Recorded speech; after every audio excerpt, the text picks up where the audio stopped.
On est là ici à Villard-de-Lans, dans la maison de la communauté de communes. Ce bâtiment il sert aussi un peu de vitrine et d'outil au service des politiques de la communauté de communes. On a effectivement voulu ce bâtiment exemplaire donc pour montrer sur le territoire que c'est possible, qu'on peut utiliser des matériaux locaux, notamment le bois local. On peut aller dans cette économie d'énergie pour le territoire. Depuis quelques années, à l'initiative donc de la collectivité, de différents partenaires publics, il y a eu un projet de centrale villageoise photovoltaïque.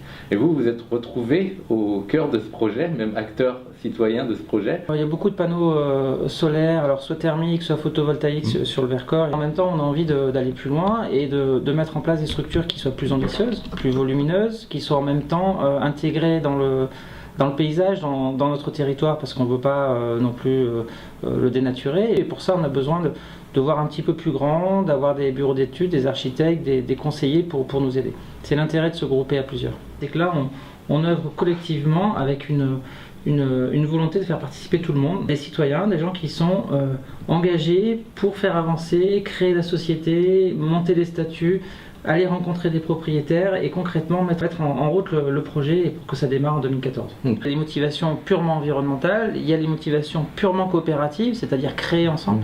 Il y a les motivations purement énergétiques, c'est-à-dire créons l'énergie ici plutôt que d'utiliser des centrales nucléaires ou des centrales à charbon, etc. Et puis il y a les motivations aussi citoyennes, qui sont de dire mobilisons notre épargne, utilisons-la, on va la récolter sur place, et on va l'utiliser sur place. Donc on revient sur cette idée de l'implication de la collectivité qui donc a beaucoup aidé quand même au démarrage du projet. Je pense que le projet n'aurait pas pu se faire aussi bien, voire pas du tout, s'il n'y avait que des privés ou des citoyens qui l'auraient fait. Le rôle des élus a été à la fois d'impulser, de créer le projet, de venir nous chercher ou de faire un appel à participation. C'était impossible à faire sans les élus parce qu'on n'a pas forcément cette culture ni cette capacité ou cette aptitude. La communauté de communes s'est beaucoup investie en premier lieu par ses acteurs, par ses membres. C'était vital pour démarrer. On a eu beaucoup d'aide aussi des techniciens, notamment de la région et du parc, pour tous les points techniques, les points financiers, les points juridiques. Première réunion d'appel à épargne vont se faire tout début 2014.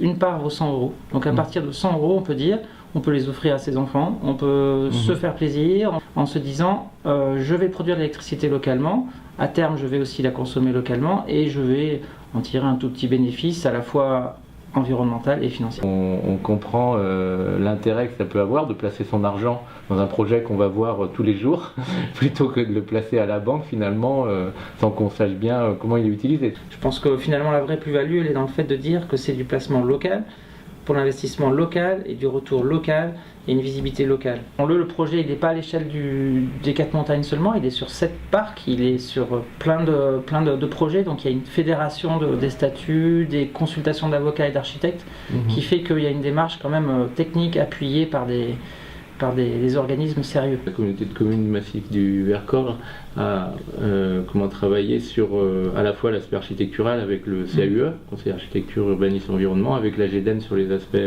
plus techniques, et puis donc Rhône-Alpes Énergie Environnement qui chapeautait un petit peu tout le programme.